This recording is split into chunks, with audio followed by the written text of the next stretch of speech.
constitution bi article 27 mënu ko jël en compte. Quand juridiquement politiquement tu appuies la candidature. Bon, j'appuie la candidature du chef de l'État. Bon, il a droit à 2 quinquennats. Je crois qu'il lui reste un autre quinquennat. Et man j'appuie parce que Macky Sall def na fi loo xam ne vraiment kenn mësu ko fi def. Mes téléspectateurs d'Hôtes de l'Essentiel amante nañ mbégte ak contentement ñëwaat fii nii si seen biir chaîne di Hôtes de l'Essentiel di la nuyu espérant que tout le monde se porte bien. C'est votre amie chroniqueuse journaliste chroniqueuse du moins Ramatoulaye Seck donc ñu ñëwaat ci si yeneen émission yi nga xamante ni dañ koy amal saa su ne cette fois-ci nag je suis avec un jeune étudiant bi nga xamante ne mi ngi si Université Cheikh Anta Diop de Dakar tey ñu fas yéene waxtaanee ak li nga xamante ni moom mooy son ambition d'être le coordonnateur du maire national bi nga xamante ne ni répandre na bu baax ci Université Cheikh Anta Diop de Dakar mais aussi par rapport ak la vie estudiantine donc yéen ñi nga xamante ni ay étudiants ngeen donc vraiment ñu ngi xaar li nga xamante ne mooy seeni commentaire par rapport ak thématique bi nga xamante ne moom la ñu fas yéene waxtaanee bonjour monsieur Sow. Bon bonjour soxna Rama maa ngi lay nuyu di la remercier tamit ci invitation bi. En tout cas le plaisir est partagé monsieur Sow ba bàyyi la nga présenté wu donc pour ñi nga xamante ne ñoo ñuy seetaan yow lan ngay def. Bon maa ngi tudd Abdoul Salif Sow doon étudiant en master en sciences politiques à l'ICAD doon aussi un étudiant dans un autre master en aménagement décentralisation et développement territorial à l'ENEA. Bon doon aussi un consultant si je peux m'exprimer ainsi et PDG du cabinet BCG Consulting. En tout cas c'est très intéressant donc ça se voit que ni étudiants yi nga xamante ne ñu ngi nekk Université Cheikh Anta Diop vraiment ñu ngi def de belles carrières et d'ailleurs dina doon sax li nga xamante ni tey suñu chronique aussi war nañ ci mën waxtaanee monsieur Sow nga bëgg ñëw nekk le coordonnateur du mouvement élèves étudiants républicains muy maire national qu'est-ce qui vous a motivé tey pour que nga am le choix. Bon bu ñu ne maire c'est le mouvement des élèves étudiants républicains mooy étudiants yi nga xam ne ñoom ñooy jàppale le président Macky Sall te maire boo xoolee c'est une structure de parti de l'APR comme à l'image de la COSER à l'image de l'UJTL de PDS tey nag mouvement des élèves étudiants républicains dañoo nekk ci renouvellement du bureau xam nga bureau l'actuel bureau ki nekkoon coordonnateur il est élu député te mënul combiner son mandat de député continuer di doon coordonnateur national du maire léegi nag président de la République mu ne en tant que secrétaire général du parti mu ne da koy renouveler sur ce bi ñu xoolee nag ñu ne pourquoi pas ñu candidater ndaxte on est partisan de première heure de l'APR doon aussi un jeune engagé depuis longtemps bokk ci tous les combats mais li ma gën a motiver dama yaakaar ne maire li nga xam ne peut-être waroon na ko def am na lu des quoi te man yaakaar naa ne je peux relever le défi ndaxte maire dafa war a nekk une structure d'animation du parti ndaxte ay jeunes la regroupé wu buñ ne étudiant nag on sous-entend que c'est des intellectuels mais animation bi nga xam ne tey maire war na ko def dans les universités dans les écoles dans les instituts tey des na te man loolu bokk na ci sama programme une fois à la tête de cette coordination day nekk li nga xam ne dama ciy xar samay tànk tubéy incha allah. Est-ce que tey am nga aval si je peux m'exprimer ainsi wala li nga xamante ne tey moom mooy soutien wu ñi nga xamante ne tey ñoom ñoo nekk aux alentours wala ci biir mouvement bi. Évidemment xam nga maire dafa am une démarche particulière ce qui est particulier c'est le maire mooy c'est pas une élection bu njëkk c'était une coordination tournante à un moment donné nag président xam ne étudiants yi mënuñoo déggoo mu ne maintenant ce qu'il va faire moom mooy nommer quoi. léegi nag ñoo ngi ci phase de massification on discute avec pas mal d'étudiants et on a eu l'aval et le soutien des ténors du maire mais nag dafa am beneen phase bi ci am solo muy le lobbying il faut que nga jege certains leaders pour qu'ils influencent la décision du président te yaakaar naa ne am nañu contact waxtaan nañu ak des ministres ak ñi nga xam ne au moins jege nañu le président tey pour que qu'il fasse le lobbying auprès du président mu choisir suñu candidature. Ah d'accord, si je comprends bien, c'est le président qui choisit celui qui doit être à la tête du maire national. Évidemment, c'est le président de la République en tant que secrétaire général du parti. moom mooy choisir kuy doon coordonnateur maire national parce que ñun étudiants yi d'habitude quand on est jeune du ñu mën a déggoo quoi. Effectivement. Oui, moo tax il s'est saisi de la question mu ne à partir de maintenant il prend ses fermes responsabilités mu jël ki nga xam ne moom moo koy jiite. Tey on est dans l'enceinte de l'université Cheikh Anta Diop de Dakar. Tey bu ñu waxee maire national rek su xel bi day dem ci université Cheikh Anta Diop de Dakar. Tey naka la yéen ngeen war a mun a combiner à la fois. maire activité politique bi mais aussi la vie étudiantine dedans. Bon xam nga université lépp daanaka je peux dire que pédagogie la quoi le fait que ñuy dem di jàngi à la faculté mais aussi di si allier yeneen activités politiques tout ça s'inscrit dans le cadre de la formation bon politique bi c'est une continuité de la formation universitaire te loolu noonu je crois que nit ki mën na ko gérer en fonction du temps gis nga lépp loo gis ci àdduna c'est une question d'organisation et on s'organise à telle sorte que ñu mën a di concentrer aussi ci suñu njàng mi mais tamit mën a di def ay activités parallèles telles que la politique telles que entrepreneuriat ak yeneen. tey est-ce que étudiants yi nga xamante ni ñu ngi ci biir université parce que quoi qu'on puisse dire aussi on a besoin de sentir l'impact du Maire national ci li nga xamante ni moom mooy dans la vie du campus social.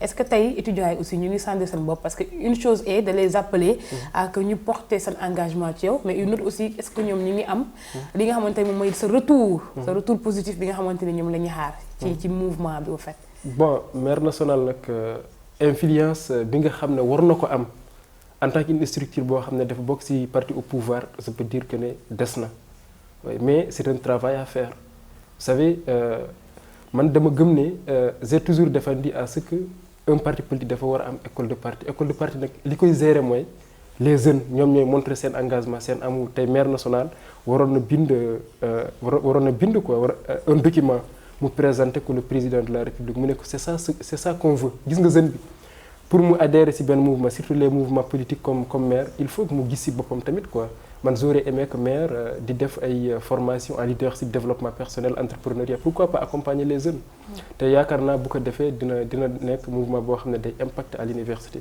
en tout cas loolu lépp bokk na ci son programme parce que man je veux impacter positivement parti bi na dund quoi il faut que mu am animation partout foo dem man c'est prévu d'installer des cellules même dans les lycées et les collèges ndaxte il faut captiver l'attention des jeunes ndaxte jeunes yi tamit ñoom ñooy dundal parti politique. ñooy dundal parti politique c'est important tout à l'heure ce que vous avez dit par rapport aux écoles de parti parce que dañoo gis ne. c'était tout simplement au temps de PS que lañ ko gënoon noté les écoles de parti ñuy joxe l'éthique et la déontologie bi nga xamante ni moo war a am ci dans le champ politique. actuellement est-ce que tey yow sa programme parce que yaa ngi koy tudd tout à l'heure bokk na ci tey ñu faire revenir ces écoles de parti pour ces étudiants wala élèves qui sont derrière et qui aspirent à devenir des hommes politiques aussi ñu mën a am benn formation par rapport ak ce qui se passe dans la politique. bon évidemment bokk na ci sama programme parce que man je ne veux pas ñëw rek faire de la politique comme ça def mobilisation pour man loolu amul sens quoi.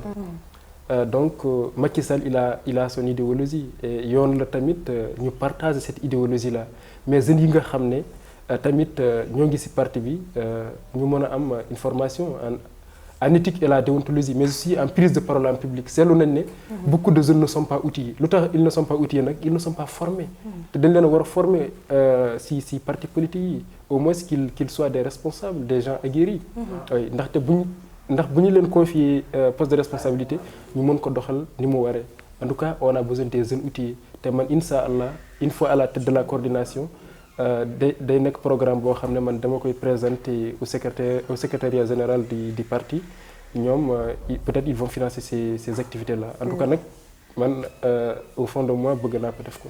en tout cas c'est important avant ñuy boucler par rapport ak étudiants yi nga xamante ne ni dañuy bëgg di jàpp ne tout est politique dans la vie au fait qui vraiment prennent la vie politique au-dessus de tous tey ñooñu ban message nga leen di lancer parce que aussi parfois on a besoin de voir des jeunes intellectuels aussi qui peuvent gérer parce que la politique c'est l'art de gérer la société mais tout le temps dañuy gis ne jeunes yi ils sont plus politiques que intellectuels.